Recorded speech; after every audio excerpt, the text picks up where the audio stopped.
Chocolate para sa mga alagang aso. Pwede kaya? Ang chocolate ay big no sa ating mga alagang aso dahil hindi nila kaya iproseso kung ano ang meron nito. At ito ay theobromine.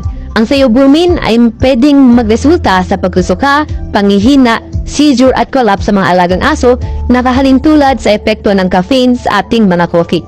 Kung makakita ng mga senyales na nabanggit sa pagkakataong sila ay makakain ng chocolate, dalhin agad sa pinakamalapit na veterinaryo dahil ito'y kinoconsider na emergency case.